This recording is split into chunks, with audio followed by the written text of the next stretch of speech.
ਅਸੀਂ ਅੱਜ ਗੱਲ ਕਰਾਂਗੇ ਲੁਧਿਆਣਾ ਦੇ ਨਵੇਂ ਡਿਪਟੀ ਕਮਿਸ਼ਨਰ ਵਰਿੰਦਰ ਸ਼ਰਮਾ ਜੀ ਨਾਲ। ਸਭ ਤੋਂ ਵੱਡੀ ਗੱਲ ਦੱਸਣਾ ਚਾਹੁੰਦੇ ਹਾਂ, ਜਿਨ੍ਹਾਂ ਨੇ ਪੰਜਾਬੀ ਦੇ ਵਿੱਚ ਜਿਹੜਾ ਸਿਵਲ ਸਰਵਿਸਿਜ਼ ਦੇ ਟੈਸਟ ਦੇ ਵਿੱਚ ਟੌਪ ਕੀਤਾ ਸੀਗਾ, ਪੂਰੇ ਦੇਸ਼ ਭਰ ਦੇ ਵਿੱਚ ਚੌਥਾ ਸਥਾਨ ਹਾਸਲ ਕੀਤਾ। ਅੱਜ ਉਹ ਲੁਧਿਆਣਾ ਦੀ ਸੇਵਾ ਨਿਭਾ ਰਹੇ ਨੇ। ਲੁਧਿਆਣਾ ਦੇ ਕਿਸ ਤਰ੍ਹਾਂ ਉਹਨਾਂ ਨੇ ਜਿਹੜਾ ਸਿਵਲ ਸਰਵਿਸਿਜ਼ ਦਾ ਟੈਸਟ ਦਿੱਤਾ, ਸਭ ਤੋਂ ਵੱਡੀ ਗੱਲ ਹੈ ਕਿਸ ਤਰ੍ਹਾਂ ਉਹਨਾਂ ਦੇ ਮਨ ਦੇ ਵਿੱਚ ਖਿਆਲ ਆਇਆ ਵੀ ਇਹ ਟੈਸਟ ਦੇਣਾ ਅਤੇ ਉਹ ਵੀ ਪੰਜਾਬੀ 'ਚ ਦੇਣਾ। ਸਰ ਤੁਹਾਡਾ ਸਵਾਗਤ ਹੈ ਡੇਲੀ ਪੋਸਟ ਪੰਜਾਬੀ 'ਚ। ਕੀ ਕਹਿਣਾ ਚਾਹੁੰਦੇ ਹੋ ਸਰ, ਕਿਸ ਤਰ੍ਹਾਂ ਤੁਹਾਡੇ ਮਾਈਂਡ 'ਚ ਆਇਆ? ਧੰਨਵਾਦ ਜੀ ਤੁਹਾਡਾ। ਔਰ ਸਵਾਲ ਤਾਂ ਇਹ ਖੈਰ ਬਹੁਤ ਹੁਣ ਪੁਰਾਣਾ ਹੋ ਗਿਆ, ਬਟ ਤੁਸੀਂ ਇਹ ਪੁੱਛਿਆ ਤਾਂ ਕਿਉਂਕਿ ਲੋਕਾਂ ਨੂੰ, ਬੱਚਿਆਂ ਨੂੰ ਬੜੀ ਵਾਰ ਇਸ ਗੱਲ ਦਾ ਬੜੀ ਕਿਊਰੀਓਸਿਟੀ ਰਹਿੰਦੀ ਹੈ ਔਰ ਕਈ ਵਾਰੀ ਉਹਨਾਂ ਨੂੰ ਫਾਇਦੇਮੰਦ ਵੀ ਹੁੰਦਾ, ਕਿਉਂਕਿ ਸਾਡੇ ਲਈ ਹੋ ਸਕਦਾ ਇਹ 10-12 ਸਾਲ ਪੁਰਾਣੀ ਗੱਲ ਹੋਵੇ, ਬਟ ਜਿਹੜੇ ਬੱਚੇ ਪੇਪਰ ਦੇ ਰਹੇ ਨੇ ਉਸ ਹਿਸਾਬ ਨਾਲ ਇਹ ਪਰਟੀਨੈਂਟ ਸਵਾਲ ਮੇਰੇ ਮਨ 'ਚ ਜਦੋਂ ਮੈਂ ਇਸ ਤੋਂ ਪਹਿਲਾਂ ਮੈਂ PCS ਦਾ ਪੇਪਰ ਦਿੱਤਾ ਸੀਗਾ, ਉਸ ਵੇਲੇ ਮੈਂ ਅੰਗਰੇਜ਼ੀ ਮਾਧਿਅਮ ਲਿੱਤਾ, ਕਿਉਂਕਿ ਮੈਂ ਉਸ ਤੋਂ ਪਹਿਲਾਂ ਆਪਦੀ ਇੰਜੀਨੀਅਰਿੰਗ ਕੀਤੀ ਸੀ ਇਲੈਕਟ੍ਰੀਕਲ। ਉਹ ਤੁਹਾਨੂੰ ਪਤਾ ਹੀ ਹੈ ਹਾਇਰ ਐਜੂਕੇਸ਼ਨ ਸਾਰੀ ਦੀ ਸਾਰੀ ਅੰਗਰੇਜ਼ੀ 'ਚ ਹੁੰਦੀ ਹੈ। ਮੇਰੇ ਮਨ 'ਚ ਵੀ ਬੈਠ ਗਿਆ ਕਿ ਵੀ ਮੈਂ ਅੰਗਰੇਜ਼ੀ 'ਚ ਹੀ ਮਤਲਬ ਠੀਕ ਹੈ, ਕਿਉਂਕਿ ਕਿਤਾਬਾਂ ਵੀ ਬੜੀ ਆਸਾਨੀ ਨਾਲ ਅੰਗਰੇਜ਼ੀ 'ਚ ਹੀ ਮਿਲਦੀਆਂ ਨੇ। ਪਰ ਮੈਂ ਉਸ 'ਚ ਇੱਕ ਗੱਲ ਦੇਖੀ ਕਿ PCS ਦੇ ਵਿੱਚ ਕੀ ਸੀਗਾ ਕਿ ਜਿਹੜਾ ਐਸੇ ਹੈ ਉਹਦੀ ਇੱਕ ਛੋਟ ਸੀ ਕਿ ਵੀ ਤੁਸੀਂ ਗੁਰਮੁਖੀ 'ਚ ਲਿਖਣਾ ਤਾਂ ਗੁਰਮੁਖੀ 'ਚ ਲਿਖ ਲਓ, ਪਰ ਇੱਕ ਪੇਪਰ ਕੰਪਲਸਰੀ ਪੰਜਾਬੀ ਦਾ ਸੀਗਾ, ਜਦ ਕਿ ਮੈਂ 10ਵੀਂ ਤੋਂ ਬਾਅਦ ਪੜ੍ਹੀ ਨਹੀਂ ਸੀ ਪੰਜਾਬੀ। ਪਰ ਇਹ ਦੋਨੇ ਪੇਪਰਾਂ 'ਚ ਮੇਰੇ ਬਹੁਤ ਜ਼ਿਆਦਾ ਅੱਛੇ ਮਾਰਕਸ ਆਏ। ਤਾਂ ਮੇਰੇ ਮਨ 'ਚ ਕਿਤੇ ਨਾ ਕਿਤੇ ਇਹ ਗੱਲ ਆਈ ਕਿ ਇਹ ਮੈਨੂੰ, ਫਿਰ ਮੈਂ ਆਪਦੇ ਦਿਮਾਗ 'ਚ ਇਹ ਗੱਲ ਸੋਚੀ ਕਿ ਵੀ ਮੇਰੀ ਸ਼ਾਇਦ ਪ੍ਰਾਇਮਰੀ ਐਜੂਕੇਸ਼ਨ ਮਿਡਲ ਔਰ 10ਵੀਂ ਤੱਕ ਪੰਜਾਬੀ ਮਾਧਿਅਮ 'ਚ ਕਰਨ ਕਰਕੇ ਵੀ ਕਿਤੇ ਨਾ ਕਿਤੇ ਅੰਦਰ ਮੇਰੇ ਉਹ ਜਿਹੜੇ ਪੰਜਾਬੀ ਵਾਲੀ ਗੱਲ ਹੈ ਉਹ ਸੁੱਤੀ ਪਈ ਹੈ, ਵੀ ਉਹਨੂੰ ਮੈਨੂੰ ਜਗਾਉਣਾ ਚਾਹੀਦਾ। ਔਰ ਉਨੀ ਜਾਂ ਉਸ ਤੋਂ ਵੱਧ ਮਿਹਨਤ ਕਰਕੇ ਜਿਹੜੇ ਸਬਜੈਕਟ ਮੈਂ ਅੰਗਰੇਜ਼ੀ 'ਚ ਲਿਖੇ ਸੀ ਉਹਨਾਂ ਦੀ ਬਜਾਏ ਜਿਹੜੇ ਘੱਟ ਮਿਹਨਤ ਕਰਕੇ ਵੀ ਮੈਂ ਪੰਜਾਬੀ 'ਚ ਲਿਖੇ, ਵੀ ਉਸ 'ਚ ਸ਼ਾਇਦ ਮੈਨੂੰ ਆਮ ਮੁਹਾਰੇ ਗੱਲ ਉੱਭੜਦੀ ਹੈ। ਔਰ ਮੇਰੇ ਇੱਕ ਦੋ ਕੁਲੀਗ ਜੋ ਮੇਰੇ ਪੁਰਾਣੇ ਮਹਿਕਮੇ 'ਚ ਸੀਗੇ, ਜਿਨ੍ਹਾਂ 'ਚ ਕਿ ਅਜੇਵੀਰ ਸਰਾਓ ਹੋਰੀ ਨੇ, ਹੁਣ ਵੀ ਮੇਰੇ ਅੱਛੇ ਦੋਸਤ ਨੇ, ਉਹਨਾਂ ਨੇ ਇਹ ਗੱਲ ਬੁੱਝੀ ਜਦੋਂ ਸਾਡਾ ਆਪਸ 'ਚ ਇੰਟਰੈਕਸ਼ਨ ਹੋਣੀ ਜਾਂ ਮੈਂ ਕੋਈ ਜਦੋਂ ਸਾਡਾ ਕੋਈ ਕਾਮਨ ਇਸ਼ੂ ਹੋਣਾ ਤਾਂ ਉਹਦੀ ਡਰਾਫਟਿੰਗ ਮੈਨੂੰ ਦੇ ਦਿੱਤੀ ਜਾਂਦੀ ਗਰੁੱਪ ਵੱਲੋਂ। ਤਾਂ ਉਸ 'ਚੋਂ ਮੈਨੂੰ ਆਪ ਇਹ ਵਿਸ਼ਵਾਸ ਆਇਆ, ਆਤਮ ਵਿਸ਼ਵਾਸ ਆਇਆ ਕਿ ਮੈਂ ਪੰਜਾਬੀ 'ਚ ਲਿਖਾਂ। ਔਰ ਕਿਉਂਕਿ ਵੈਸੇ ਮਹਿਕਮੇ ਜਾ ਕੇ ਤੁਸੀਂ ਦੂਜੀ ਸਵਾਲ ਇਹ ਪੁੱਛਿਆ ਸੀ ਵੀ ਤੁਹਾਡੇ ਮਨ 'ਚ ਕਿੱਦਾਂ ਆਇਆ ਪੇਪਰ ਦੇਣ ਦਾ, ਕਿਉਂਕਿ ਮੈਨੂੰ ਨੌਕਰੀ ਪਹਿਲਾਂ ਮਿਲ ਗਈ ਸੀ, ਵਿਆਹ ਵੀ ਮੇਰਾ ਹੋ ਗਿਆ ਸੀ। ਬਹੁਤੇ ਬੰਦੇ ਜਾ ਕੇ ਇਸ ਗੱਲ ਨਾਲ ਮੁਤਮਈਨ ਹੋ ਜਾਂਦੇ ਆ, ਸੈਟਿਸਫਾਈਡ ਹੋ ਜਾਂਦੇ ਆ, ਸੰਤੁਸ਼ਟ ਹੋ ਜਾਂਦੇ ਆ ਵੀ ਚਲੋ ਯਾਰ ਬਹੁਤ ਹੋ ਗਿਆ। ਬਟ ਮੈਨੂੰ ਉੱਥੇ ਜਾ ਕੇ ਕਿਤੇ ਨਾ ਕਿਤੇ ਇਹ ਲੱਗਿਆ ਵੀ ਇਹ ਜਿਹੜੀ ਕੈਨਵਸ ਹੈਗੀ ਹੈ ਇਹ ਛੋਟੀ ਹੈ, ਇਸ ਤੋਂ ਹੋਰ ਵੱਧ ਕੰਮ ਕੀਤਾ ਜਾ ਸਕਦਾ। ਪਰ ਜਦੋਂ ਮੈਂ ਆਪਦੇ ਮਹਿਕਮੇ ਦੇ ਜਿਹੜੇ ਉੱਚ ਅਧਿਕਾਰੀ ਸੀ ਉਹਨਾਂ ਵੱਲ ਦੇਖਦਾ, ਮੈਨੂੰ ਉਹਨਾਂ ਦੀ ਇੱਕ ਜਿਹੜੀ ਆਜ਼ਾਦੀ ਸੀਗੀ ਵੀ ਅੱਜ ਕਿਸੇ ਮਹਿਕਮੇ 'ਚ ਜਾ ਸਕਦਾ, ਕੱਲ੍ਹ ਨੂੰ ਕਿਸੇ 'ਚ ਜਾ ਸਕਦਾ, ਅਲੱਗ-ਅਲੱਗ ਚੀਜ਼ਾਂ 'ਚ ਕਿੰਨੀ ਜ਼ਿਆਦਾ ਉਹਦੀ ਜਿਹੜੀ ਯੋਗਦਾਨ ਹੋ ਸਕਦਾ। ਔਰ ਜਿਹੜਾ ਇੱਕ ਮਹਿਕਮੇ 'ਚ ਤੁਸੀਂ ਰਹਿ ਜਾਂਦੇ ਹੋ, ਨੋ ਡਾਊਟ ਸਾਰੇ ਹੀ ਵਿਭਾਗ ਮਹੱਤਵਪੂਰਨ ਹੁੰਦੇ ਨੇ, ਪਰ ਸਾਰੀ ਉਮਰ ਤੁਸੀਂ ਫਿਰ ਇੱਕੋ ਹੀ ਕੰਮ ਕਰਦੇ ਹੋ। ਸੋ ਉਸ ਚੀਜ਼ ਦਾ ਜਿਹੜਾ ਮੈਨੂੰ ਚੇਟਕ ਸੀਗਾ ਕਿ ਇੱਕ ਜਨਰਲ ਸਰਵਿਸ 'ਚ ਜਾਣਾ ਔਰ ਅਲੱਗ-ਅਲੱਗ ਤਰ੍ਹਾਂ ਦਾ ਜਿਹੜਾ ਕੰਮ ਕਰਨ ਦਾ ਮੌਕਾ ਮਿਲਣਾ ਔਰ ਉੱਪਰੋਂ ਪੰਜਾਬੀ ਵਾਲਾ ਵਿਸ਼ਵਾਸ, ਇਹ ਦੋਨਾਂ ਚੀਜ਼ਾਂ ਨੂੰ ਲੈ ਕੇ ਮੈਂ 2008 'ਚ ਪੇਪਰ ਲਿਖਿਆ। ਔਰ ਮਾਲਕ ਬੜਾ ਮਿਹਰਬਾਨ ਹੈ ਜਿਹਨੇ ਮੈਨੂੰ ਪਹਿਲੀ ਵਾਰ 'ਚ ਹੀ ਇਹ ਕਾਮਯਾਬੀ ਦਿੱਤੀ। ਅਤੇ ਸਰ ਕਿਸ ਤਰ੍ਹਾਂ ਦਾ ਐਕਸਪੀਰੀਅੰਸ ਸੀਗਾ ਇਸ ਤੋਂ ਪਹਿਲਾਂ, ਇਹ ਟੈਸਟ ਤੋਂ ਬਾਅਦ ਤੁਸੀਂ ਸਿਵਲ ਸਰਵਿਸ ਕਲੀਅਰ ਕੀਤੀ, ਜਿਹੜੇ ਮਹਿਕਮੇ ਦੇ ਵਿੱਚ ਪਹਿਲਾਂ ਕੰਮ ਕੀਤਾ ਉੱਥੇ ਕਿਸ ਤਰ੍ਹਾਂ ਦਾ ਐਕਸਪੀਰੀਅੰਸ ਰਿਹਾ ਹੈਗਾ? ਕਿਹੜੇ ਮਹਿਕਮੇ 'ਚ ਜਾ ਕੇ, ਜਿਵੇਂ ਤੁਸੀਂ ਇਲੈਕਟ੍ਰਿਸਿਟੀ ਬੋਰਡ 'ਚ ਵੀ ਸੀ, ਕਿਹੜੇ ਮਹਿਕਮੇ 'ਚ ਜਾ ਕੇ ਜ਼ਿਆਦਾ ਹੋਇਆ ਵੀ ਹੁਣ ਨਹੀਂ ਮੈਨੂੰ ਸਿਵਲ ਸਰਵਿਸ ਵੱਲ ਜਾਣਾ ਚਾਹੀਦਾ ਪੰਜਾਬੀ? ਦੇਖੋ ਇਸ ਤਰ੍ਹਾਂ ਹੈਗਾ, ਇੱਦਾਂ ਨਹੀਂ, ਮਤਲਬ ਦੋਨੇ ਹੀ ਮਹਿਕਮੇ ਚੰਗੇ ਸੀਗੇ ਔਰ ਪਰ ਚਾਂਸ ਦੋਨੇ ਹੀ ਬੜੀ ਰੀੜ੍ਹ ਦੀ ਹੱਡੀ ਨੇ ਪੰਜਾਬ ਦੇ ਅਰਥਚਾਰੇ ਦਾ। ਪਹਿਲਾਂ ਬਿਜਲੀ ਬੋਰਡ 'ਚ ਕੰਮ ਕੀਤਾ ਮੈਂ, ਥਰਮਲ ਪਲਾਂਟ 'ਚ ਰਿਹਾ ਬਠਿੰਡੇ, ਕਿਉਂਕਿ ਜੇ ਬਿਜਲੀ ਜਾਊਗੀ ਉਹਦੇ ਨਾਲ ਹੀ ਸਾਰੇ ਉਦਯੋਗ ਚੱਲਦੇ ਨੇ ਔਰ ਉਹਦੇ ਨਾਲ ਹੀ ਸਾਰੇ ਖੇਤੀਬਾੜੀ ਦੇ ਧੰਦੇ ਚੱਲਦੇ ਨੇ। ਹਰ ਕੋਈ ਪੰਜਾਬ ਦਾ ਕੋਈ ਫੋਟੋ ਫਰੇਮ ਤੁਹਾਨੂੰ ਐਸਾ ਨਹੀਂ ਮਿਲੂਗਾ ਜਿੱਥੇ ਮੈਂ ਕਈ ਵਾਰੀ ਇਹ ਸੋਚਦਾ ਹੁੰਦਾ ਕਿ ਇਸ ਮਹਿਕਮੇ ਦੀ ਇੰਨੀ ਪ੍ਰੈਜ਼ੈਂਸ ਹੈ ਪੰਜਾਬ 'ਚ, ਕਿਤੇ ਜਾ ਕੇ ਤੁਸੀਂ ਸ਼ੂਟਿੰਗ ਕਰ ਲਓ ਤੁਹਾਨੂੰ ਕੋਈ ਐਸਾ ਫੋਟੋ ਫਰੇਮ ਨਹੀਂ ਮਿਲੂਗਾ ਜਿੱਥੇ ਬਿਜਲੀ ਦਾ ਕੋਈ ਖੰਭਾ ਜਾਂ ਤਾਰ ਤੁਹਾਡੀ ਨਾ ਆ ਜੇ। ਇੰਨੀ ਡੀਪ ਪੈਨੀਟ੍ਰੇਸ਼ਨ ਹੈ ਬਿਜਲੀ ਬੋਰਡ ਦੀ। ਦੂਜਾ, ਇਹ ਪਰ ਚਾਂਸ ਪਰਮਾਤਮਾ ਨੇ ਮੈਨੂੰ ਫੂਡ 'ਚ ਜਿਹੜਾ ਮੌਕਾ ਦਿੱਤਾ, ਫੂਡ ਮਹਿਕਮੇ ਦਾ ਇਹ ਹੈ ਵੀ ਪੰਜਾਬ ਦੀ ਸਭ ਤੋਂ ਵੱਧ ਅਗਰ ਕੋਈ ਐਕਸਪੋਰਟ ਹੈਗੀ ਹੈ ਤਾਂ ਉਹ ਅਨਾਜ ਦੀ ਹੈ। ਔਰ ਅਨਾਜ ਨੂੰ ਸਮੇਂ ਸਿਰ ਨਿਬੇੜਨ ਦਾ ਸਾਰਾ ਕੰਮ, ਉਹਨੂੰ ਜਿੰਨੀ ਵੀ ਉਹਦੀ ਪ੍ਰੋਕਿਉਰਮੈਂਟ ਹੈਗੀ ਹੈ, ਜਿੰਨੀ ਵੀ ਉਹਦੀ ਖਰੀਦ ਹੈ, ਸਾਰਾ ਕੰਮ ਫੂਡ ਵਿਭਾਗ ਕਰਦਾ ਹੈ। ਔਰ ਇਸ ਕਰਕੇ ਦੋਨਾਂ ਮਹਿਕਮਿਆਂ ਤੋਂ ਮੈਨੂੰ ਬਹੁਤ, ਯਾਨੀ ਕਿ ਬਹੁਤ ਸਿੱਖਣ ਦਾ ਮੌਕਾ ਮਿਲਿਆ। ਔਰ ਕੋਈ ਪ੍ਰਮਾਤਮਾ ਹੀ ਸਮੱਤ ਬਖਸ਼ਦਾ ਹੈ, ਜਾਂ ਉਸ ਟਾਈਮ ਮੈਨੂੰ ਲੱਗਦਾ ਹੀ ਨਹੀਂ ਸੀ ਕਿ ਵੀ ਮੈਂ ਪੇਪਰ ਦੇਣ ਆਉਣਾ। ਜਦੋਂ 2008 'ਚ ਫੁਰਨਾ ਫੁਰਿਆ ਤੇ ਚਲੋ ਦੇਤਾ, ਬਟ ਜਿੰਨਾ ਚਿਰ ਮੈਂ ਉੱਥੇ ਰਿਹਾ ਉੱਥੇ ਪੂਰਾ ਲੋਕ ਇਸ ਗੱਲ ਦੇ ਗਵਾਹ ਨੇ, ਉੱਥੇ ਪੂਰਾ ਮਨ ਲਾ ਕੇ ਕੰਮ ਕੀਤਾ, ਬਹੁਤ ਸਿੱਖਿਆ। ਕੋਈ ਇਹ ਨਹੀਂ ਸੀਗਾ ਵੀ 2008 'ਚ ਮੈਂ ਟਰੈਕ ਚੇਂਜ ਕਰ ਜਾਣਾ, ਉਹ ਤਾਂ ਐਵੇਂ ਹੀ ਪ੍ਰਮਾਤਮਾ ਨੇ ਚਾਹਿਆ ਤੇ ਹੋ ਗਿਆ। ਬਟ ਜਿੰਨਾ ਚਿਰ ਮੈਂ ਉੱਥੇ ਰਿਹਾ ਪੂਰਾ ਮਨ ਲਾ ਕੇ ਕੀਤਾ, ਸਿੱਖਿਆ। ਦੋਨੇ ਹੀ ਮਹਿਕਮੇ ਬੜੇ ਮਹੱਤਵਪੂਰਨ ਨੇ, ਪਰ ਇੱਧਰ ਆ ਕੇ ਥੋੜ੍ਹੀ ਜਿਹੀ ਇਹ ਹੁੰਦੀ ਹੈ। ਤੀਜਾ ਤੁਸੀਂ ਕਿਹਾ ਵੀ ਕਿਹੜਾ ਜ਼ਿਆਦਾ ਅੱਛਾ ਲੱਗਿਆ, ਇਹ 'ਚ ਥੋੜ੍ਹੀ ਜਿਹੀ ਇੱਕ ਜਿਹੜੀ ਕਿਸੇ ਵੀ ਚੀਜ਼ ਦੀ ਵੰਨ ਸੁਵੰਨਤਾ ਹੈ ਨਾ, ਉਹ ਜੀਵਨ ਦਾ ਮੈਨੂੰ ਲੱਗਦਾ ਇੱਕ it's a spice of life, ਜਿਵੇਂ ਅੰਗਰੇਜ਼ੀ 'ਚ ਕਹਿੰਦੇ ਆ ਵੀ ਇਹ ਜੀਵਨ ਦਾ ਇੱਕ ਮਸਾਲਾ ਹੈਗਾ। ਜਦੋਂ ਬੰਦੇ ਦੀ ਇੱਕ ਡਿਊਟੀ ਚੇਂਜ ਹੋਣ ਦਾ ਉਹਨੂੰ ਸਕੋਪ ਲੱਗਦਾ ਰਹੇ ਜਾਂ ਬਦਲਦਾ ਰਹੇ ਤਾਂ ਤੁਸੀਂ ਚੰਗਾ ਫੀਲ ਕਰਦੇ ਹੋ। ਮੈਨੂੰ ਇੱਧਰ ਆ ਕੇ ਇਹ ਲੱਗਦਾ ਹੈ ਕਿ ਇਹ ਜਿਹੜੀ ਭਾਰਤੀ ਪ੍ਰਸ਼ਾਸਨਿਕ ਸੇਵਾ ਹੈਗੀ ਹੈ, ਇਸ 'ਚ ਇਹ ਵੰਨ ਸੁਵੰਨਤਾ ਹੈ ਕਿ ਤੁਹਾਨੂੰ ਬਹੁਤ ਅਲੱਗ-ਅਲੱਗ ਤਰ੍ਹਾਂ ਦੇ ਕੰਮ ਕਰਨ ਦਾ ਮੌਕਾ ਮਿਲਦਾ ਹੈ। ਸਰ ਸਭ ਤੋਂ ਵੱਡੀ ਗੱਲ ਹੈ, ਜਿਵੇਂ ਤੁਸੀਂ ਜਿਹੜਾ ਕੰਮ ਕੀਤਾ ਪਹਿਲਾਂ ਫੂਡ ਸਪਲਾਈ 'ਚ ਬਿਜਲੀ ਬੋਰਡ ਦੇ ਵਿੱਚ, ਤੇ ਗਰਾਊਂਡ ਲੈਵਲ ਦੀਆਂ ਜਿਹੜੀਆਂ ਉੱਥੇ ਕੰਮ ਕਰਨੇ ਮੁਲਾਜ਼ਮਾਂ ਦੀਆਂ ਸਮੱਸਿਆਵਾਂ ਨੇ, ਜਿਵੇਂ ਹੁਣ ਕੋਵਿਡ-19 ਚੱਲਦਾ ਪਿਆ ਹੈਗਾ, ਉਹ ਕਿਸ ਤਰ੍ਹਾਂ ਦੀਆਂ ਸਮੱਸਿਆਵਾਂ ਦਾ ਹੁਣ ਸਾਹਮਣਾ ਕਰਨਾ ਪੈ ਰਿਹਾ ਹੈਗਾ ਕੋਵਿਡ ਦੇ ਵਿੱਚ? ਜਿਸ ਤਰ੍ਹਾਂ ਨਾਲ ਪਹਿਲਾਂ ਪ੍ਰੋਕਿਊਰਮੈਂਟ ਦਾ ਟਾਈਮ ਸੀ, ਤੁਸੀਂ ਉਸ ਟਾਈਮ ਜਲੰਧਰ ਸੀਗੇ, ਤੇ ਇਹ ਬਿਜਲੀ ਬੋਰਡ ਦਾ ਵੀ ਅਹਿਮ ਰੋਲ ਹੈਗਾ। ਜਿਵੇਂ ਹੁਣ ਗਰਮੀ ਆ, ਹੁਣ ਬਿਜਲੀ ਦੇ ਮਹਿਕਮੇ ਦਾ ਅਹਿਮ ਰੋਲ, ਕਿੰਨਾ ਕੁ ਉਹਨਾਂ 'ਤੇ ਪ੍ਰੈਸ਼ਰ ਬਰਡਨ ਰਹਿੰਦਾ? ਜਿਵੇਂ ਹੁਣ ਝੋਨਾ ਲੱਗਿਆ ਹੋਇਆ ਤੇ ਗਰਮੀ ਤੋਂ ਵੀ ਲੋਕ ਪਰੇਸ਼ਾਨ ਰਹਿੰਦੇ, ਕਈ ਇਸ 'ਤੇ ਕਿੰਨਾ ਕੁ ਉਹਨਾਂ ਦਾ ਰੋਲ ਰਹਿੰਦਾ ਹੈਗਾ? ਦੇਖੋ ਇੱਦਾਂ ਹੁੰਦਾ ਕਈ ਵਾਰੀ ਜਿਹੜੇ ਸਾਡਾ ਮੈਨੂੰ ਇਹ ਲੱਗਦਾ, ਮੈਂ ਕੋਈ ਇਹ ਵਕਾਲਤ ਨਹੀਂ ਕਰ ਰਿਹਾ, ਪਰ ਜਿਹੜੇ ਪ੍ਰਾਈਵੇਟ ਅਦਾਰੇ ਹੁੰਦੇ ਨੇ ਉਹਨਾਂ ਦਾ ਜਿਹੜਾ ਕੰਮ ਹੈ ਉਹ ਬੜਾ ਕਨਸਨਟ੍ਰੇਟਡ ਛੋਟੇ ਏਰੀਏ 'ਚ ਹੁੰਦਾ ਹੈ। ਉਹ ਕਈ ਵਾਰ ਉਸੇ ਚੀਜ਼ 'ਚ ਖੁੱਭ ਕੇ ਇੰਨਾ ਲਿਸ਼ਕਵਾਂ ਪੁਸ਼ਕਵਾਂ ਕੰਮ ਕਰਦੇ ਆ ਕਿ ਲੋਕ ਇਹ ਸੋਚਦੇ ਆ ਵੀ ਇਹ ਪ੍ਰਾਈਵੇਟ ਅਦਾਰਾ ਬਹੁਤ ਅੱਛਾ ਕੰਮ ਕਰ ਰਿਹਾ। ਪਰ ਤੁਸੀਂ ਦੇਖੋ ਉਹਨਾਂ ਦੀ ਜਿਹੜੀ ਉਹਨਾਂ ਦੇ ਮਹਿਦੂਦ ਰਹਿੰਦੇ ਨੇ, ਉਹ ਥੋੜ੍ਹੇ ਏਕੜਾਂ ਤੱਕ ਹੀ ਰਹਿੰਦੇ ਨੇ, ਉਸ 'ਚ ਉਹ ਬਹੁਤ ਅੱਛਾ ਕੰਮ ਕਰਦੇ। ਪਰ ਸਰਕਾਰ ਦੀ ਜਿਹੜੀ ਪਹੁੰਚ ਹੈਗੀ ਹੈ ਉਹ ਇੱਕ ਰਿਕਸ਼ਾ ਵਾਲੇ ਤੋਂ ਲੈ ਕੇ ਇੱਕ ਮਜ਼ਦੂਰ ਤੋਂ ਲੈ ਕੇ ਟਾਟੇ ਬਿਰਲਿਆਂ ਤੱਕ ਰਹਿੰਦੀ ਹੈ, ਕਿ ਸਰਕਾਰ ਦਾ ਜਿਹੜਾ ਏਰੀਆ ਉਹ ਬਹੁਤ ਵਾਈਡ ਹੈਗਾ। ਇਵੇਂ ਜ਼ਿਕਰ ਹੀ ਤੁਸੀਂ ਭਾਰਤ ਨੂੰ ਦੇਖੋ, ਕੰਨਿਆ ਕੁਮਾਰੀ ਤੋਂ ਲੈ ਕੇ ਕਸ਼ਮੀਰ ਤੱਕ, ਅਤੇ ਅਸਾਮ ਤੋਂ ਲੈ ਕੇ ਤੇ ਇੱਧਰ ਗੁਜਰਾਤ ਤੱਕ। ਪੰਜਾਬ ਨੂੰ ਤੁਸੀਂ ਦੇਖੋ ਵੀ ਹਰ ਖੇਤਰ ਦੇ, ਚੰਬੂ ਬਾਰਡਰ ਤੋਂ ਲੈ ਕੇ ਲਖਨਪੁਰ ਬਾਰਡਰ ਤੱਕ, ਔਰ ਇੱਧਰ ਰੋਪੜੋਂ ਲੈ ਕੇ ਤੇ ਉੱਧਰ ਸਰਦੂਲਗੜ੍ਹ ਵਾਲੇ ਬਾਰਡਰ ਤੱਕ, ਜਾਂ ਫਿਰ ਅੱਗੇ ਅਬੋਹਰ ਤੱਕ, ਬਹੁਤ ਵੱਡੇ ਪੱਧਰ 'ਤੇ ਜਦੋਂ ਕੋਈ ਵੀ ਕੰਮ ਹੁੰਦਾ ਹੈਗਾ, ਕਈ ਵਾਰੀ ਉਹਨੂੰ ਓਨਾ ਐਪਰੀਸ਼ੀਏਟ ਨਹੀਂ ਕੀਤਾ ਜਾਂਦਾ।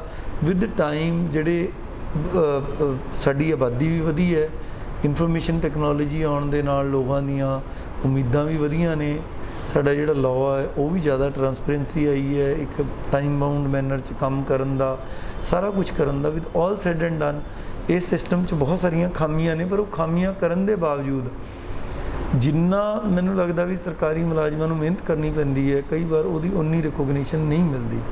ਹੁਣ ਵੀ ਤੁਸੀਂ ਦੇਖੋ, ਮੈਂ ਮੰਨਦਾ ਹਾਂ ਕਿ ਵੀ ਸਿਹਤ ਮਹਿਕਮੇ ਵਾਲੇ ਹੋਣ, 100 ਨੁਕਸ ਕੱਢਣ ਵਾਲੇ ਬੰਦੇ ਆ ਜਾਣ, ਪਰ ਜਦੋਂ ਬਿਲਕੁਲ ਇਹਦਾ ਪਹਿਲਾ ਜਲਾਅ ਆਇਆ, ਪਹਿਲਾ ਜਦੋਂ ਇਹਦਾ ਜਵਾਰ ਭੱਟਾ ਆਇਆ, ਉਸ ਵੇਲੇ ਉਹ ਚਟਾਨ ਵਾਂਗੂ ਖੜੇ ਰਹੇ ਨੇ। ਬਹੁਤ ਬੰਦੇ ਚੰਗੇ ਚੰਗੇ ਭੱਜ ਗਏ ਉਸ 'ਚੋਂ, ਔਰ ਨੋ ਡਾਊਟ ਉਸ 'ਚ ਅਸੀਂ ਉਹਨੂੰ ਉਨਾ ਸਟਰੈਂਥਨ ਕੀਤਾ, ਇਕੁਪ ਕੀਤਾ ਨਹੀਂ ਕੀਤਾ, ਬਟ 2-3 ਮਹੀਨਿਆਂ 'ਚ ਅਸੀਂ ਉਹਨੂੰ ਬਹੁਤ ਉੱਪਰ ਤੱਕ ਲੈ ਆਏ ਹਾਂ। ਸੇਮ ਤੁਸੀਂ ਇਹ ਦੇਖੋ ਵੀ ਲੋਕਡਾਊਨ ਦੇ ਵਿੱਚ ਕਦੇ ਕਿਸੇ ਨੇ ਸੋਚਿਆ ਨਹੀਂ ਹੋਣਾ ਵੀ ਲੋਕ ਘਰਾਂ 'ਚ ਨਹੀਂ ਸੀ ਰਹਿ ਸਕਦੇ ਜੇ ਉਹਨਾਂ ਦੇ ਕੇਬਲ ਟੀਵੀ ਨਾ ਚੱਲਦੇ, ਜੇ ਉਹਨਾਂ ਦੇ ਏਸੀ ਨਾ ਚੱਲਦੇ, ਜੇ ਉਹਨਾਂ ਦੇ ਟੀਵੀ ਨੂੰ ਬਿਜਲੀ ਨਾ ਆਉਂਦੀ। ਉਹ ਬਿਜਲੀ ਨੂੰ ਪੈਦਾ ਕਰਨ ਵਾਲੇ ਪਲਾਸ ਨਾਲ ਜਿਹੜੀਆਂ ਟੁੱਟੀਆਂ ਤਾਰਾਂ ਨੂੰ ਜੋੜਨ ਵਾਲੇ, ਜਾਂ ਥਰਮਲਾਂ ਦੇ ਵਿੱਚ ਕੋਲੇ ਨੂੰ ਭਰ ਕੇ ਅੰਦਰ ਭੱਠੀਆਂ 'ਚ ਸੁੱਟਣ ਵਾਲੇ ਬੰਦੇ ਨਾ ਹੁੰਦੇ। ਔਰ ਐਵੇਂ ਜ਼ਿਕਰ ਹੀ ਤੁਸੀਂ ਇਹ ਦੇਖੋ ਵੀ ਪੰਜਾਬ 'ਚ ਕਈ ਕਰੋੜ ਬੋਰੀ ਜਿਹੜੀ ਹੈਗੀ ਉਹ ਚੱਕੀ ਗਈ ਹੈ। ਉਹ ਵੀ ਇੱਕ ਬੰਦੇ ਨੇ ਪਹਿਲਾਂ ਉਹਨੂੰ ਨਖਾਰਿਆ, ਫਿਰ ਬੋਰੀਆਂ 'ਚ ਭਰਿਆ, ਫਿਰ ਜਿਹੜੀ ਸੇਬੇ ਨਾਲ ਸਿਉਆ ਗਿਆ ਉਹਨੂੰ, ਫਿਰ ਪਿੱਠਾਂ 'ਤੇ ਚੱਕ ਕੇ ਇੱਕ ਟਰੱਕ 'ਚ ਹੋ ਕੇ ਗਈ ਹੈ, ਫਿਰ ਅਨਲੋਡ ਹੋ ਕੇ ਫਿਰ ਸਟੈਕ ਹੋਈ ਹੈ। ਤੋ ਇਹ 'ਚ ਇੱਕ ਬਹੁਤ ਵੱਡਾ ਕਈ ਵਾਰ ਐਫਰਟ ਲੱਗਦਾ, ਪਰ ਆਪਾਂ ਨੂੰ ਕਈ ਵਾਰ ਇਹ ਹੁੰਦਾ ਕਿ ਨੋ ਡਾਊਟ ਚਲੋ ਤੁਹਾਡਾ ਇਹ ਕੰਮ ਹੀ ਹੈਗਾ ਵੀ ਤੁਸੀਂ ਸਾਡੀਆਂ ਜਿਹੜੀਆਂ ਗਲਤੀਆਂ ਦਾ ਸ਼ੀਸ਼ਾ ਸਾਨੂੰ ਦਿਖਾਉਣਾ ਹੁੰਦਾ ਵੀ ਅਸੀਂ ਹੋਰ ਕੰਮ ਬਿਹਤਰ ਕਰੀਏ, ਪਰ ਸਰਕਾਰ 'ਚ ਬਹੁਤ ਵੱਡੇ ਸਕੇਲ 'ਤੇ ਕੋਈ ਵੀ ਕੰਮ ਹੁੰਦਾ। ਔਰ ਮੈਨੂੰ ਇਹ ਲੱਗਦਾ ਵੀ ਕਾਫੀ ਹੱਦ ਤੱਕ ਇਸ ਜਿਹੜੀ ਮਹਾਮਾਰੀ ਹੈ, ਇਸ 'ਚ ਚਾਹੇ ਪੁਲਿਸ ਦੇ ਕਨਸਟੇਬਲਸ ਹੋਣ, ਆਫਿਸਰਸ ਹੋਣ, ਜਿੱਦਾਂ ਦਾ ਅੱਛਾ ਕੰਮ ਹੋਇਆ ਆਫ ਲੇਟ, ਜਿਹੜੀ ਸਰਕਾਰੀ ਤੰਤਰ ਬਾਰੇ ਲੋਕਾਂ ਦੀ ਜਿਹੜੀ ਉਹਨਾਂ ਦੀ ਓਵਰਆਲ ਅਸੈਸਮੈਂਟ ਹੈਗੀ ਹੈ, ਉਸ 'ਚ ਕਿਤੇ ਨਾ ਕਿਤੇ ਮੈਨੂੰ ਥੋੜ੍ਹਾ ਨਜ਼ਰੀਏ 'ਚ ਫਰਕ ਆ ਲੱਗਦਾ। ਲੋਕਾਂ ਨੂੰ ਇਹ ਲੱਗਦਾ ਕਿ ਇਹ ਸਿਸਟਮ ਵੀ ਕਿਤੇ ਨਾ ਕਿਤੇ ਡਿਲੀਵਰ ਕਰ ਸਕਦਾ। ਐਟਲੀਸਟ ਜਿਹੜੀਆਂ ਐਮਰਜੈਂਸੀ ਵਾਲੀਆਂ ਸਿਚੁਏਸ਼ਨਸ ਨੇ ਉਹਨਾਂ 'ਚ ਕਈ ਵਾਰੀ ਆਪਾਂ ਨੂੰ ਦੁਬਾਰਾ ਰੀਥਿੰਕ ਕਰਨ ਦਾ, ਸੋਚਣ ਦਾ ਮੌਕਾ ਇਹ ਹੁੰਦਾ। ਔਰ ਇਹ ਜਦੋਂ ਨੋਰਮਲ ਵੀ ਹਾਲਾਤ 'ਚ ਨੋਰਮਲ ਚੀਜ਼ਾਂ ਚੱਲ ਰਹੀਆਂ ਹੁੰਦੀਆਂ ਨੇ ਤਾਂ ਉਹਨਾਂ ਦੇ ਪਿੱਛੇ ਕੋਈ ਨਾ ਕੋਈ ਕੰਮ ਕਰ ਹੀ ਰਿਹਾ ਹੁੰਦਾ, ਤਾਂ ਹੀ ਚੱਲਦਾ। ਹੁਣ ਤੁਸੀਂ ਦੇਖੋ ਕਰੋੜਾਂ ਲੀਟਰ ਦੁੱਧ ਰੋਜ਼ ਇਕੱਠਾ ਹੁੰਦਾ, ਉਹਦੀਆਂ ਥੈਲੀਆਂ ਬਣਦੀਆਂ ਨੇ, ਘਰਾਂ 'ਚ ਪਹੁੰਚਦਾ। ਉਹ ਤੁਸੀਂ ਉਸ ਟਾਈਮ ਵੀ ਪਹੁੰਚਦਾ ਰਿਹਾ ਲੋਕਡਾਊਨ 'ਚ, ਉਹ ਕੋਈ ਨਾ ਕੋਈ ਬੰਦੇ ਕੰਮ ਕਰ ਰਹੇ ਸੀ ਤਾਂ ਹੀ ਪਹੁੰਚਿਆ। ਸਰ ਹੁਣ ਜਿਸ ਤਰ੍ਹਾਂ ਨਾਲ ਲੋਕਡਾਊਨ ਤੇ ਕਰਫਿਊ ਖੁੱਲ੍ਹ ਚੁੱਕਿਆ ਆਲਰੇਡੀ, ਲੇਕਿਨ ਪਰ ਕਰੋਨਾ ਦੇ ਪੇਸ਼ੈਂਟ ਲਗਾਤਾਰ ਵੱਧ ਰਹੇ ਨੇ ਤੇ ਬਾਜ਼ਾਰਾਂ 'ਚ ਰਸ਼ ਵੀ ਵੱਧ ਰਿਹਾ। ਹੁਣ ਕਿਸ ਤਰ੍ਹਾਂ ਦਾ ਲੋਕਾਂ ਨੂੰ ਸੋਚਣਾ ਚਾਹੀਦਾ ਹੈ, ਕਿਸ ਤਰ੍ਹਾਂ ਦੀ ਅਪੀਲ ਹੈਗੀ ਆ ਤੁਹਾਡੀ ਵੀ ਇਹ ਤੋਂ ਬਚਣ ਲਈ ਕੀ ਕਰਨਾ ਚਾਹੀਦਾ? ਲੁਧਿਆਣਾ ਦਾ ਜਿਹੜਾ ਅੰਕੜਾ ਵੀ ਲਗਾਤਾਰ ਵੱਧਦਾ ਜਾ ਰਿਹਾ, ਚਾਹੇ ਮੌਤਾਂ ਦੀ ਸੰਖਿਆ ਹੋਵੇ, ਚਾਹੇ ਇਹ ਕਰੋਨਾ ਪੇਸ਼ੈਂਟਾਂ ਦੀ ਸੰਖਿਆ ਹੋਵੇ। ਦੇਖੋ ਗੱਲ ਇਹ ਹੈ ਵੀ ਇਹ ਮਤਲਬ ਕੋਈ ਵੀ ਸਰਕਾਰ, ਚਾਹੇ ਉਹ ਜ਼ਿਲ੍ਹਾ ਪੱਧਰ 'ਤੇ ਹੋਏ, ਸਟੇਟ ਪੱਧਰ 'ਤੇ ਹੋਏ, ਨੇਸ਼ਨ ਪੱਧਰ 'ਤੇ ਹੋਏ, ਹਰ ਸਰਕਾਰ ਦਾ ਇਹ ਇੱਕ ਟੀਚਾ ਹੁੰਦਾ ਵੀ ਲੋਕਾਂ ਦਾ ਆਰਥਿਕ ਵਿਕਾਸ ਤੇ ਆਪਦਾ ਗ੍ਰੋਸ ਡੋਮੈਸਟਿਕ ਪ੍ਰੋਡਕਟ ਹੈ ਜਿਹੜਾ ਉਹਨੂੰ ਵਧਾਉਣਾ ਹੈ, ਵੀ ਕੁੱਲ ਸਕਲ ਘਰੇਲੂ ਉਤਪਾਦ ਜਿਹਨੂੰ ਆਪਾਂ ਕਹਿੰਦੇ ਹਾਂ, ਵੀ ਵੱਧ ਤੋਂ ਵੱਧ ਇਕਨੋਮਿਕ ਐਕਟੀਵਿਟੀ ਚੱਲੇ। ਹੁਣ ਇਹ ਕੋਈ ਨਾ ਕੋਈ ਬਹੁਤ ਵੱਡੀ ਮਜਬੂਰੀ ਹੈ, ਇਸ ਤਰ੍ਹਾਂ ਦੀ ਐਮਰਜੈਂਸੀ ਰਹੀ ਹੋਊਗੀ ਵੀ 2 ਮਹੀਨੇ ਦੇਸ਼ ਬੰਦ ਵਾਂਗੂ ਰਿਹਾ, ਕਰਫਿਊ ਵਾਂਗੂ ਰਿਹਾ। ਆਪਾਂ ਸਾਰਿਆਂ ਨੂੰ ਇਹ ਸਮਝਣਾ ਚਾਹੀਦਾ ਹੈ ਆਪਾਂ ਇੱਕ ਵਿਕਾਸਸ਼ੀਲ ਦੇਸ਼ ਹੈਗੇ ਆ, ਬਹੁਤ ਸਾਰੇ ਗਰੀਬਾਂ ਦੀਆਂ ਮਜਬੂਰੀਆਂ ਨੇ, ਬਹੁਤ ਕੁਝ ਕਰਕੇ ਹੌਲੀ ਹੌਲੀ ਆਪਾਂ ਨੂੰ ਅਨਲੌਕ ਕਰਕੇ ਆਪਾਂ ਇਹ ਨਹੀਂ ਕਰ ਸਕਦੇ ਕਿ ਬਿਲਕੁਲ ਸੰਨਿਆਸ ਲੈ ਕੇ ਘਰਾਂ 'ਚ ਬਹਿ ਜਾਈਏ, ਆਪਾਂ ਨੂੰ ਇਹਨੂੰ ਚਲਾਉਣਾ ਪਿਆ। ਬਟ ਅਲਟੀਮੇਟਲੀ ਇਹ ਕਰੋਨਾ ਇਜ਼ ਸਮਥਿੰਗ, ਇਹ ਕੋਈ ਇਸ ਤਰ੍ਹਾਂ ਦਾ ਮਕੈਨੀਕਲ ਫੈਨੋਮੈਨਾ ਨਹੀਂ ਜਾਂ ਕੋਈ ਇਸ ਤਰ੍ਹਾਂ ਦੀ ਚੀਜ਼ ਨਹੀਂ ਵੀ ਅੱਜ ਤੁਸੀਂ ਕਾਨੂੰਨ ਬਣਾਤਾ ਤਾਂ ਇਹ ਵੈਨਿਸ਼ ਹੋ ਜਾਊਗਾ। It's a biological ਫੈਨੋਮੈਨਾ।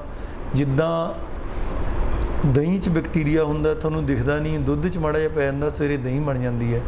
ਇਵੇਂ ਜ਼ਿਕਰ ਹੀ ਸਾਡੇ ਆਲੇ ਦੁਆਲੇ ਹਵਾ ਹੈ, ਇਹ 'ਚ ਕਰੋੜਾਂ ਬੈਕਟੀਰੀਆ ਤੁਰੇ ਫਿਰਦੇ ਨੇ, ਆਪਾਂ ਨੂੰ ਪਤਾ ਨਹੀਂ ਲੱਗਦਾ। ਕਰੋਨਾ ਲਿਵਿੰਗ ਚੀਜ਼ ਹੈਗੀ ਆ ਔਰ ਇਹ ਇਨਵਾਇਰਮੈਂਟ 'ਚ ਹੈ, ਇਹਨੇ ਓਵਰਨਾਈਟ ਖਤਮ ਨਹੀਂ ਹੋ ਜਾਣਾ। But to live with it ਅਸੀਂ ਇਹਨੂੰ ਤਾਂ ਹੀ ਜਿੱਤ ਸਕਦੇ ਹਾਂ ਜੇ ਅਸੀਂ ਸਾਰੇ ਜ਼ਿੰਮੇਵਾਰੀ ਦਾ ਮੁਜ਼ਾਹਰਾ ਕਰਾਂਗੇ। ਔਰ ਉਹਦੇ 'ਚ 3 ਜਾਂ 4 ਚੀਜ਼ਾਂ ਨੇ। ਵਾਰ-ਵਾਰ ਹੱਥ ਧੋਣਾ ਆਪਦੇ ਸਾਬਣ ਨਾਲ, ਸਸਤਾ ਹੀ ਕੰਮ ਹੈ, ਗਰੀਬ ਆਦਮੀ ਵੀ ਕਰ ਸਕਦਾ, ਅਮੀਰ ਵੀ ਕਰ ਸਕਦਾ। ਦੂਜੀ ਗੱਲ ਹੈ ਮਾਸਕ ਪਾ ਕੇ ਰੱਖਣੀ, ਜੇ ਕੋਈ ਬਾਜ਼ਾਰੋਂ ਨਹੀਂ ਖਰੀਦ ਸਕਦਾ ਆਮ ਕੱਪੜੇ ਦੀ ਘਰੋਂ ਬਣਾ ਲਓ, ਉਹਨੂੰ ਧੋ ਲਓ। ਔਰ ਮਾਸਕ ਇਹ ਨਹੀਂ ਹੈ ਵੀ ਇਹਨੂੰ ਠੋਡੀ 'ਤੇ ਕਰ ਲਿਆ, ਮੈਨੂੰ ਵੀ ਕਈ ਵਾਰੀ ਬੋਲਣ ਵੇਲੇ ਕਰਨੀ ਪੈਂਦੀ ਹੈ। ਇਹ ਉੱਦਾਂ ਹੀ ਹੈ ਵੀ ਜਿਵੇਂ ਆਪਾਂ ਹੈਲਮਟ ਲੈ ਲਿਆ, ਉਹਨੂੰ ਬਾਂਹ 'ਚ ਪਾ ਲਿਆ, ਜਦੋਂ ਕੋਈ ਪੁਲਿਸਮੈਨ ਦਿਖਿਆ ਉਦੋਂ ਸਿਰ 'ਤੇ ਲੈ ਲਿਆ, ਵੀ ਸਿਰ ਤਾਂ ਤੁਹਾਡਾ ਹੀ ਹੈ ਨਾ। ਇਵੇਂ ਜ਼ਿਕਰ ਹੀ ਮਾਸਕ ਜਿਹੜੀ ਹੈਗੀ ਹੈ ਉਹਨੂੰ ਨੱਕ ਤੋਂ ਥੱਲੇ ਕੀਤਾ, ਸਮਝੋ ਜਿਵੇਂ ਸਿਰ ਤੋਂ ਹੈਲਮਟ ਹਟਾਇਆ। ਤੀਜੀ ਗੱਲ, ਅੱਖ ਨੱਕ ਨਾ ਛੂਹੋ, ਘਰੋਂ ਬਾਹਰ ਨਾ ਜਾਓ, ਸੋਸ਼ਲ ਡਿਸਟੈਂਸਿੰਗ ਰੱਖੋ। ਘਰੋਂ ਨਿਕਲਣ ਵੇਲੇ 3-4 ਵਾਰੀ ਆਪਦੇ ਆਪ ਨੂੰ ਪੁੱਛੋ ਕਿ ਵੀ ਕੀ ਇਸ ਵਿਆਹ 'ਚ ਜਾਂ ਸ਼ਾਦੀ 'ਚ ਜਾਂ ਫੰਕਸ਼ਨ 'ਚ ਮੇਰਾ ਜਾਣਾ ਬਹੁਤ ਜ਼ਰੂਰੀ ਹੈ, ਜੇ ਬਹੁਤ ਜ਼ਰੂਰੀ ਹੈ ਫਿਰ ਜ਼ਰੂਰ ਜਾਓ। ਪਰ 3 ਵਾਰ ਆਪਦੇ ਮਨ ਨੂੰ ਜ਼ਰੂਰ ਪੁੱਛੋ, ਜਿੱਥੇ ਅਵੋਇਡ ਹੋ ਸਕਦਾ ਉਹਨੂੰ ਅਵੋਇਡ ਕਰੋ। ਔਰ ਜੇ ਸਾਰੇ ਲੁਧਿਆਣਾ ਵਾਸੀ ਇਹ ਗੱਲ ਦਾ ਧਈਆ ਕਰ ਲੈਣ 3-4 ਗੱਲਾਂ ਦਾ ਵੀ ਅਸੀਂ ਬਿਨਾਂ ਲੋੜ ਤੋਂ ਹੱਥ ਧੋਈ ਜਾਣੇ ਆ, ਮਾਸਕ ਪਾ ਕੇ ਰੱਖਣੀ ਆ, ਬਿਨਾਂ ਜ਼ਰੂਰੀ ਕੰਮ ਤੋਂ ਅਸੀਂ ਘਰੋਂ ਬਾਹਰ ਨਹੀਂ ਜਾਣਾ, ਤਾਂ ਇਹ ਜਿਹੜੀ ਬਿਮਾਰੀ ਹੈ ਇਹਨੂੰ ਜ਼ਰੂਰ ਠੱਲ ਪਾਈ ਜਾ ਸਕਦੀ ਹੈ। ਬਾਕੀ ਜੋ ਅਸੀਂ ਕਰ ਸਕਦੇ ਹਾਂ, ਸਿਹਤ ਮਹਿਕਮਾ ਜੋ ਕਰ ਸਕਦਾ ਹੈ, CP ਸਾਹਿਬ ਜੋ ਕਰ ਸਕਦੇ ਨੇ, ਸਾਡੇ ਅਫਸਰ ਜੋ ਕਰ ਸਕਦੇ ਨੇ, ਅਸੀਂ ਤਾਂ ਕਰ ਹੀ ਰਹੇ ਹਾਂ। ਆਰ ਹੈਂਡਸ ਆਰ ਫੁੱਲ। ਹੁਣ ਇੰਨੇ ਬੰਦੇ ਵਿਦੇਸ਼ਾਂ ਤੋਂ ਆ ਰਹੇ ਨੇ, ਇੰਨੇ ਟ੍ਰੇਨਰ ਰਾਹੀਂ ਆ ਰਹੇ ਆ, ਉਹ ਸਾਰਿਆਂ ਦਾ ਮੁਆਇਨਾ ਕਰਨਾ, ਉਹਨਾਂ ਸਾਰਿਆਂ ਦੇ ਟੈਸਟ ਕਰਨੇ, ਮੁੜ ਕੇ ਉਹਨਾਂ ਨੂੰ ਕੁਆਰੰਟਾਈਨ 'ਚ ਭੇਜਣਾ, ਉਹਨਾਂ ਦੇ ਕਾਗਜ਼ ਤਿਆਰ ਕਰਨੇ, ਬਹੁਤ ਵੱਡੀ ਐਕਸਰਸਾਈਜ਼ ਹੈ। ਬੰਦੇ ਦਿਨ ਰਾਤ ਲੱਗੇ ਹੋਏ ਆ ਇਸ ਕੰਮ 'ਚ। ਬਾਕੀ ਤਾਂ ਹਰੇਕ ਨੇ ਆਪਦਾ ਧਿਆਨ ਖੁਦ ਵੀ ਰੱਖਣਾ। ਤੁਸੀਂ ਇੱਕ ਮੀਟਿੰਗਾਂ ਕੀਤੀਆਂ 2 ਐਕਸਾਈਜ਼ ਵਾਲਿਆਂ ਨਾਲ ਵੀ ਕੀਤੀ ਆ, ਇੱਕ ਬੀਜ ਘੁਟਾਲਾ ਲੁਧਿਆਣੇ ਦੇ ਸ਼ਰਾਬ ਘੁਟਾਲਾ ਵੀ ਤੇ ਬੀਜ ਘੁਟਾਲਾ ਵੀ, ਵੱਡੇ ਘੁਟਾਲੇ ਸੀ, ਸ਼ਰਾਬ ਦੀ ਫੈਕਟਰੀ ਵੀ ਫੜੀ ਗਈ ਸੀ, ਇੱਕ ਬੀਜ ਘੁਟਾਲਾ। ਇਹਨਾਂ ਮਾਮਲਿਆਂ ਦੇ ਵਿੱਚ ਕੀ ਇੰਸਟਰਕਸ਼ਨਾਂ ਤੁਹਾਡੇ ਵੱਲੋਂ ਜਾਰੀ ਕੀਤੀਆਂ ਗਈਆਂ ਨੇ, ਜਿਹੜਾ ਸ਼ਰਾਬ ਦੀ ਚੈਕਿੰਗ ਲਈ ਤੇ ਇੱਕ ਬੀਜ ਘੁਟਾਲੇ ਦੇ ਵਿੱਚ ਕੀ? ਦੇਖੋ ਇਸ ਤਰ੍ਹਾਂ ਉਹ ਬੀਜ ਘੁਟਾਲੇ ਵਾਲਾ ਜਿੱਥੋਂ ਤੱਕ ਤੁਸੀਂ ਕਹਿੰਦੇ ਹੋ, ਇਹ ਤਾਂ ਵਰਡ ਘੁਟਾਲਾ ਬਣਾਤਾ। ਘੁਟਾਲਾ ਤਾਂ ਉਹ ਹੁੰਦਾ ਵੀ ਜਿਹੜਾ ਕੋਈ ਇਸ ਤਰ੍ਹਾਂ ਹੋਵੇ ਵੀ ਇੱਕ ਸਪੈਸੀਫਿਕ ਕੋਈ ਗਵਰਨਮੈਂਟ ਦੀ ਸਕੀਮ 'ਚ ਕਿਸੇ ਨੇ ਕਰਤਾ ਹੋਵੇ। ਮੈਨੂੰ ਉਸ ਬਾਰੇ ਬਹੁਤ ਜ਼ਿਆਦਾ ਨੌਲੇਜ ਨਹੀਂ ਹੈਗੀ, ਮੇਰੇ ਆਉਣ ਤੋਂ ਪਹਿਲਾਂ ਨਿਬੜ ਚੁੱਕਿਆ। ਮੈਂ ਤਾਂ ਐਜ਼ ਏ ਆਊਟਸਾਈਡਰ DC ਇਹ ਖਬਰ ਪੜ੍ਹ ਚੁੱਕਿਆ ਵੀ ਉਹਨਾਂ 'ਤੇ ਪਰਚਾ ਹੋ ਗਿਆ, ਬੰਦੇ ਅੰਦਰ ਹੋ ਗਏ। ਹੁਣ ਕੋਈ ਪ੍ਰਾਈਵੇਟ ਬੰਦਾ ਕੋਈ ਗਲਤ ਚੀਜ਼ ਵੇਚ ਸਕਦਾ, ਕੱਲ੍ਹ ਨੂੰ ਕੋਈ ਭਾਂਡਿਆਂ ਵਾਲਾ ਨਕਲੀ ਭਾਂਡੇ ਵੀ ਵੇਚ ਸਕਦਾ, ਕੋਈ ਫਰਨੀਚਰ ਵਾਲਾ ਮਾੜੀ ਲੱਕੜ ਦਾ ਫਰਨੀਚਰ ਵੀ ਵੇਚ ਸਕਦਾ। ਹੁਣ ਇੱਕ ਪ੍ਰਾਈਵੇਟ ਬੰਦਾ ਸੀਗਾ, ਉਹਦੇ ਕੋਲ ਲਾਇਸੈਂਸ ਸੀਗਾ, ਲਾਇਸੈਂਸੀ ਹੋਣ ਦੇ ਨਾਤੇ ਉਹਨੇ ਕੋਈ ਗਲਤ ਬੀਜ ਵੇਚੇ, ਸਰਕਾਰ ਨੇ ਉਹਦੇ 'ਤੇ ਐਕਸ਼ਨ ਲੈ ਲਿਆ। ਉਹ ਸਟੋਰੀ ਦੀ ਤਾਂ ਉੱਥੇ ਰਹਿ ਗਈ ਗੱਲ। ਜਿੱਥੋਂ ਤੱਕ ਰਹੀ ਗੱਲ ਹੁਣ ਐਕਸਾਈਜ਼ ਦੀ ਗੱਲ ਹੈ, ਤੁਹਾਡੀ ਗੱਲ ਬਿਲਕੁਲ ਠੀਕ ਹੈ ਕਿ ਦੇਖੋ ਜਿਵੇਂ ਬਲੈਕ ਸ਼ੀਪ ਹੁੰਦੀਆਂ, ਹਰੇਕ ਫਲੋਕ ਦੇ ਵਿੱਚ ਕੋਈ ਨਾ ਕੋਈ ਕਾਲੀਆਂ ਭੇਡਾਂ ਕਈ ਵਾਰੀ ਹੁੰਦੀਆਂ ਨੇ। ਜੇ ਇਸ ਤਰ੍ਹਾਂ ਦਾ ਹੈਗਾ, ਸਰਕਾਰ ਨੇ ਉਸ 'ਤੇ ਬਿਲਕੁਲ ਨਕੇਲ ਕਸੀ ਹੈ ਔਰ ਸਰਕਾਰ ਵੱਲੋਂ ਕਲੀਅਰ ਕੱਟ ਹਦਾਇਤਾਂ ਨੇ ਡਿਪਟੀ ਕਮਿਸ਼ਨਰਸ ਨੂੰ ਵੀ, SSPs ਨੂੰ ਵੀ ਔਰ ਸਾਰੇ ਐਕਸਾਈਜ਼ ਮਹਿਕਮੇ ਨੂੰ ਵੀ ਮੈਂ ਵੀ ਆਨਸਰ ਰਿਵਿਊ ਲਿੱਤਾ ਹੈਗਾ। ਕੋਈ ਵੀ ਇਲੀਗਲ ਟ੍ਰੇਡ ਹੈ ਜਿਹੜਾ ਉਹਦੀ ਆਗਿਆ ਨਹੀਂ ਦਿੱਤੀ ਜਾਵੇਗੀ, ਕਿਉਂਕਿ ਇਹਦਾ ਸਿੱਧਾ ਟੈਕਸ ਨਾਲ ਸੰਬੰਧ ਹੈਗਾ। ਔਰ ਪਿਛਲੇ ਦਿਨਾਂ ਦੇ ਵਿੱਚ ਸਾਡੀ ਜਿਹੜੀ ਇਹ ਸੇਲ ਵੀ ਵਧੀ ਹੈਗੀ ਹੈ ਔਰ ਇਸ 'ਤੇ ਕਾਫੀ ਜ਼ਿਆਦਾ ਨੱਥ ਵੀ ਪਈ ਹੈਗੀ ਹੈ। ਜਿਹੜੇ ਸਪੈਸੀਫਿਕ ਕੇਸਿਸ ਨੇ, ਕਿਉਂਕਿ ਅੰਡਰ ਪੁਲਿਸ ਇਨਵੈਸਟੀਗੇਸ਼ਨ ਨੇ, ਉਹ ਪੁਲਿਸ ਨੇ ਆਪ ਦਾ ਕੰਮ ਕਰਨਾ ਹੈਗਾ, ਉਹਦੇ ਬਾਰੇ ਤਾਂ ਮੈਂ ਕਮੈਂਟ ਨਹੀਂ ਕਰੂੰਗਾ ਜਿਵੇਂ ਦੋਨਾਂ ਕੇਸਾਂ ਬਾਰੇ। ਬਟ ਐਜ਼ ਆਫ ਨਾਓ ਮੈਂ ਇਹ ਕਹਿ ਸਕਦਾ ਹਾਂ ਕਿ ਅਸੀਂ ਪੂਰੀ ਇਸ 'ਤੇ ਸਖਤੀ ਵਰਤੀ ਹੋਈ ਹੈ ਅਤੇ ਕਿਸੇ ਨੂੰ ਕਾਨੂੰਨ ਆਪਦੇ ਹੱਥ 'ਚ ਲੈਣ ਦੀ ਆਗਿਆ ਨਹੀਂ ਦਿੱਤੀ ਜਾਏਗੀ। ਸਰ, ਇੱਕ ਸ਼ਹਿਰ ਦੇ ਵਿੱਚ ਜਿਵੇਂ 8 ਵਜੇ ਤੱਕ ਲਿਕਰ ਸ਼ਾਪਸ ਖੁੱਲ੍ਹ ਸਕਦੀਆਂ ਨੇ, ਲੇਕਿਨ ਕਈ ਸ਼ਾਪਸ ਨੇ 8 ਵਜੇ ਤੋਂ ਬਾਅਦ ਵੀ ਖੁੱਲ੍ਹੀਆਂ ਹੁੰਦੀਆਂ ਨੇ। ਉੱਥੇ ਸਭ ਤੋਂ ਵੱਡੀ ਗੱਲ ਹੈ, ਜਿਸ ਤਰ੍ਹਾਂ ਆਪਾਂ ਸੋਸ਼ਲ ਡਿਸਟੈਂਸਿੰਗ ਦੀ ਗੱਲ ਕਰਦੇ ਹਾਂ, ਉੱਥੇ ਕੁਝ ਲੋਕ ਜਿਹੜੇ ਇਹ ਵਾਈਨ ਲੈਂਦੇ ਨੇ ਜਾਂ ਵਿਸਕੀ ਲੈਂਦੇ ਨੇ, ਉਹ ਉੱਥੇ ਹੀ ਬਾਹਰ ਕੱਢ ਕੇ ਪੀਂਦੇ ਨੇ, ਇੱਕੋ ਗਲਾਸ ਹੁੰਦਾ। ਕਾਫੀ ਏਰੀਏ ਦੇ ਵਿੱਚ ਇਸ ਤਰ੍ਹਾਂ ਹੋ ਰਿਹਾ, ਉਹਨਾਂ ਦੀ ਵੀ ਚੈਕਿੰਗ ਕਰਾਈ ਜਾਊਗੀ ਜੀ? ਬਿਲਕੁਲ ਦੇਖਾਂਗੇ ਜੀ, ਜੇ ਇੱਦਾਂ ਦੀ ਗੱਲ ਹੈਗੀ ਹੈ ਤਾਂ। ਪਰ ਮੈਂ ਇੱਕ ਐਜ਼ ਏ ਲੇਮੈਨ ਤੁਹਾਨੂੰ ਅਸੈਸਮੈਂਟ ਦੱਸ ਰਿਹਾ ਵੀ ਜਿਸ ਦਿਨ ਇਹ ਸ਼ਰਾਬ ਦੇ ਠੇਕੇ ਖੁੱਲ੍ਹੇ ਆ, ਦਿੱਲੀ 'ਚ ਖੁੱਲ੍ਹੇ ਆ, ਬੰਬੇ 'ਚ ਖੁੱਲ੍ਹੇ ਆ, 2-2 ਕਿਲੋਮੀਟਰ ਲਾਈਨਾਂ ਲੱਗ ਗਈਆਂ। ਜਾਂ ਤਾਂ ਹੁਣ ਪੰਜਾਬੀ ਐਡੇ ਰੱਜੇ ਪੁੱਜੇ ਆ, ਇੱਥੇ ਤਾਂ ਉਲਟ ਗੱਲ ਹੋਈ, ਇੱਥੇ ਮਤਲਬ ਚਿੜੀ ਵੀ ਨਹੀਂ ਆਈ ਲੈਣ ਉਸ ਦਿਨ।